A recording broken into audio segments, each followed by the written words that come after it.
The sun blazed relentlessly over Howdy as Cynthia stepped out of a yellow taxi, adjusting her oversized designer sunglasses with a practiced flair. She dropped her nylon bags, stuffed with vegetables and frozen meat, onto the dusty pavement with a heavy thud, arching her neck like a queen surveying her realm. Turning back to the middle-aged driver behind the wheel, a calm man with graying hair and tired yet kind eyes, she sneered. "I thought you were just being generous," she said coldly. "If I had known you expected payment, I would have never gotten into your car."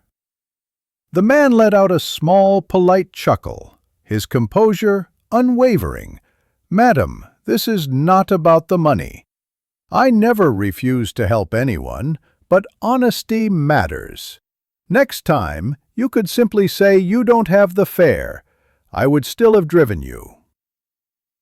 Before he could finish, a sharp slap cracked through the air. Cynthia's palm had landed squarely on his cheek. Without hesitation, she grabbed the half-empty water bottle in her hand and emptied it over him, soaking his shirt. The man froze, his face dripping, his hands trembling, not from fear, but from restraint. "You must be insane to talk to me like that," she snapped. "In case you don't know, my husband is Jonathan Okafor, a top reservoir engineer at Maxwell Group. I could have you arrested, thrown in prison for harassment, and left to rot with no one to save you." The man said nothing. He simply looked at her, his expression unreadable, before turning around and walking silently back to his car. As the vehicle drove away, Cynthia smirked, believing she had won. But what she didn't know was that this was no ordinary taxi driver. This man was Chief Maxwell Johnson, the billionaire CEO of Maxwell Group, her husband's boss, and her life was about to change in ways she could never imagine. 6 hours earlier, Jonathan Okafor stood under the shower, letting the water cascade over his exhausted face. The bathroom was silent, but his heart pounded like a drum of worry. Every day felt like he was caught in a storm named Cynthia. Ever since the day he married her 10 years ago, nothing had been the same. Cynthia had always been difficult, but in recent years, her behavior had become unbearable. They had even been forced to move out of their old apartment after she poured boiling water on their landlord's wife during an argument.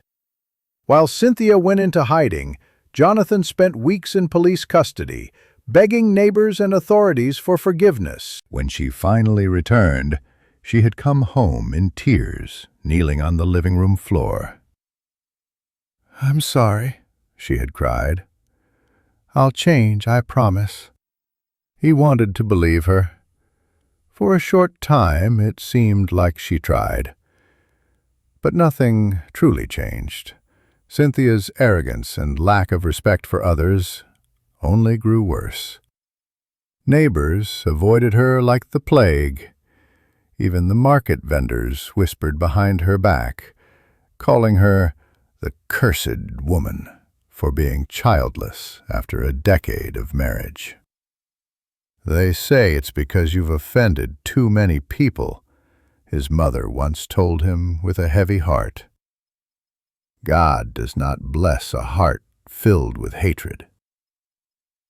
But Jonathan stayed.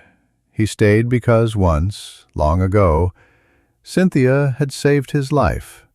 She had supported him through his studies when he was an orphan struggling to survive. She had worked tirelessly, washing clothes, selling food, even sleeping under market stalls, to send him money.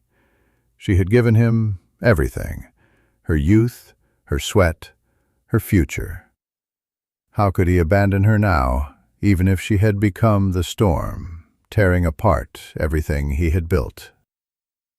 That afternoon, Cynthia strutted through the market, her woven basket swinging from her hand like a trophy. Her gold watch glimmered under the sun as her long artificial nails clicked against her phone, while she gossiped with a friend about a neighbor's failed marriage. After buying everything she needed, she spotted a parked Toyota with a middle-aged man sitting inside. His simple shirt and trousers suggested he was either a retired worker or a taxi driver trying to make ends meet. She knocked on his window and asked if he could give her a ride. The man smiled warmly. "Of course, madam. Please get in." The ride was smooth. The man barely spoke, offering only polite smiles and soft replies whenever she barked instructions. When they arrived, Cynthia stepped out and began to walk away without paying. "You didn't mention it was free," the man said gently. "Free?" Cynthia scoffed. "I thought you were being nice.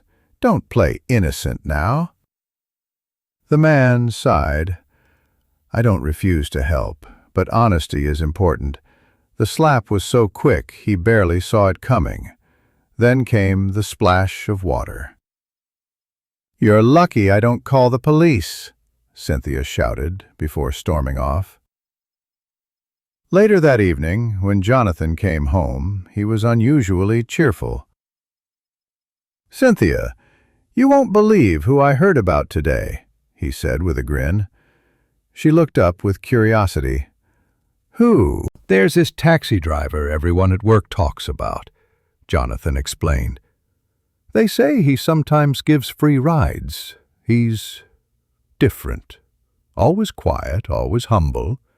Someone showed me his picture today, and guess what? It's the same man you slapped this afternoon." Cynthia blinked, scrolling through her phone. "This man?" she asked, showing him the photo she had taken after the incident. Jonathan's expression changed instantly. He stared at the photo, blinking twice before his hands began to shake. Then, without warning, he grabbed her phone and smashed it onto the floor. No, Cynthia, what have you done?" She froze. "What's wrong with you?" "That man you humiliated," Jonathan said, his voice trembling. "His chief, Maxwell Johnson, the CEO of Maxwell Group. He's my boss. He owns the entire company." Cynthia's smirk faded. "Cynthia, you've ruined me," he whispered before collapsing to his knees, clutching his head, sobbing uncontrollably. Her mouth fell open. Her legs felt like jelly. "Wait, what are you saying?" Before he could answer, the roar of approaching vehicles filled the street outside. Then came the heavy, repeated pounding on their door. Maxwell turned to Jonathan. "Why haven't you divorced her?" Jonathan swallowed hard, his voice trembling. "Because we're both orphans. She gave me an education, a future, everything I have. I believe her anger comes from pain, not evil." Maxwell nodded slowly. "Then I will help her. Not because she deserves it, Cynthia, but because your husband still believes in you." Cynthia, her face streaked with tears, lifted her head in shock. The next morning she arrived at Maxwell's estate wearing a simple dress, no makeup, and no jewelry. She looked nothing like the arrogant woman she once was.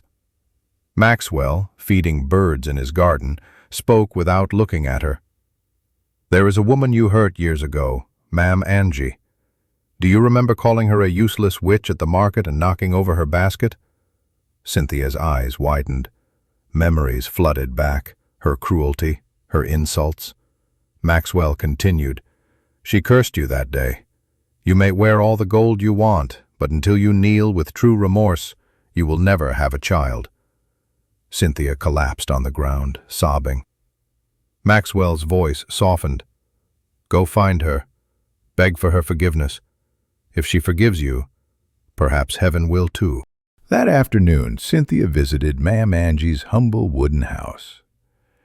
The moment the elderly woman opened the door, Cynthia fell to her knees. "Mother, please forgive me," she wept. "I was cruel, blind, and proud. I have no child, no peace. Please forgive me." Ma'am Angie stared at her for a long moment. Then, Placing her trembling hands on Cynthia's head, she whispered, "I forgive you, not because you cried, but because you came back." 1 week later, Cynthia felt dizzy while brushing her hair. Jonathan rushed her to the hospital. Moments later, the doctor smiled.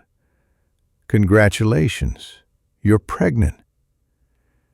Tears of joy filled Jonathan's eyes as he hugged her. For the first time in years, their home was filled with peace and hope. Maxwell's invitation. A formal letter arrived from Maxwell Group, a dinner invitation. That evening, Jonathan and Cynthia, dressed simply, entered Maxwell's grand dining hall. "Congratulations," Maxwell said, smiling. "But your journey isn't over. I've made a list of 10 people you've hurt. Drivers, vendors, neighbors. Visit them, apologize sincerely. Only then will your change be complete." Cynthia lowered her head. "I promise." Maxwell then handed Jonathan an envelope, his new appointment as senior project supervisor with double salary and full family benefits. Jonathan fell to his knees, overcome with gratitude. 3 months later, Cynthia and Jonathan moved into a beautiful executive residence, but their greatest gift was peace. Cynthia had visited every person she wronged, seeking forgiveness with genuine humility. One afternoon, Maxwell visited them. "I've seen your transformation," he said warmly. "Remember, true power is in humility and forgiveness. It gives peace no riches can buy." Just then, Jonathan walked out with a medical report. "Cynthia," he smiled, "the ultrasound says it's a boy, healthy and strong." Cynthia's eyes brimmed with tears. "We'll name him Maxwell," she whispered. Maxwell, visibly moved, nodded. "You've passed life's hardest tests: humility, forgiveness, and love. Now raise your son to do even better."